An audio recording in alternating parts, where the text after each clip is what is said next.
Hello, dear friends. I'm Grandma Jeannie. Welcome back to my workshop. I'm excited to have you here tonight.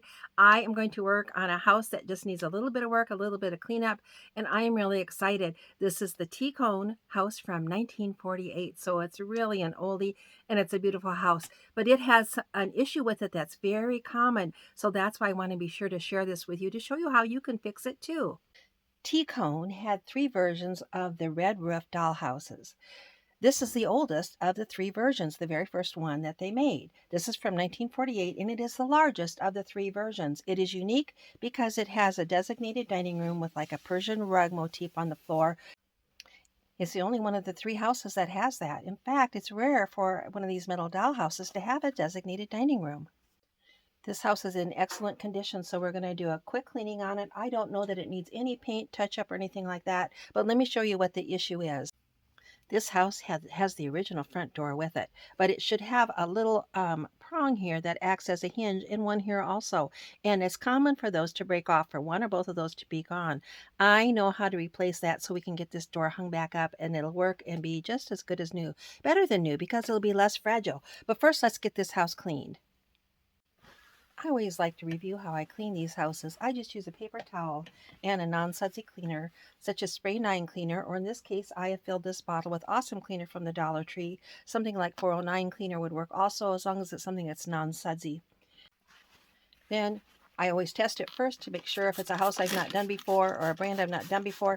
Test it first somewhere where it doesn't show to make sure that your cleaner doesn't affect the paint. So maybe here on the bottom, try that first. Make sure it doesn't make your paint tacky or sticky. Once you know that that's good, you're good to go to clean it. I spray right on my paper towel and then I just wipe everything off, every surface, up, down, every surface. This house is just, it's pretty dusty, but otherwise it's in not too bad a shape. So I'll clean it up while you watch. I forgot to say, don't use too much liquid and don't rub too hard. You can wash these graphics right off, and then that's too bad, especially when they're in as good a shape as this one is.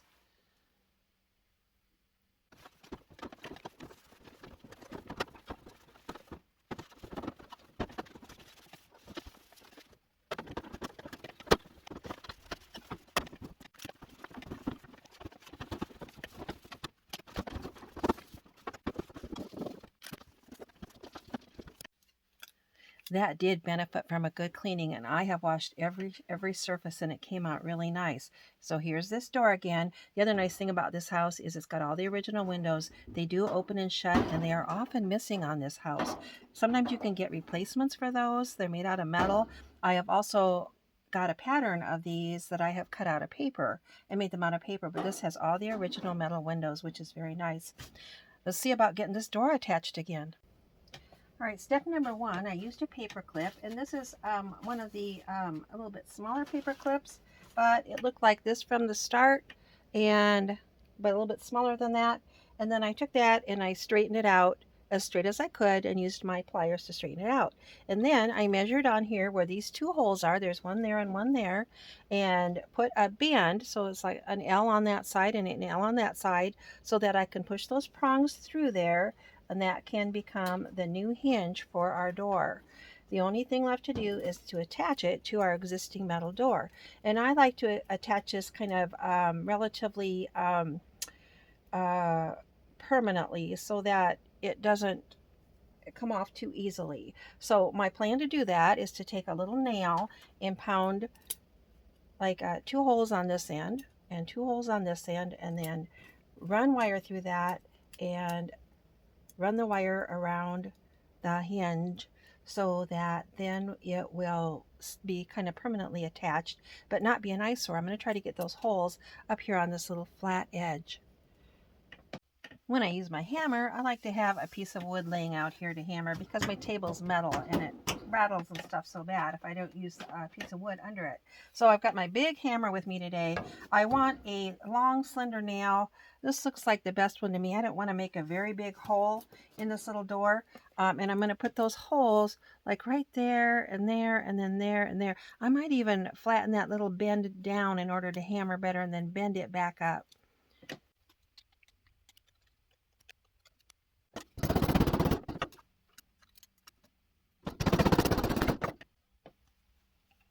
That was successful. It only took a few minutes, and I've got two tiny holes here and two tiny holes here. So I usually have a little thing of wire here, but tonight my wire, I can't find it. So I went downstairs and I got a couple of like bread twisties from Baggies or something, and I stripped the red off, and I'm going to use that wire, which is the right size to fit through those little holes. So now what we're going to do is bring the wire through, the little wire through the little holes, and wire my hinge wire actually to the door. First, I'm going to bend that little flap back up so that's right angles again.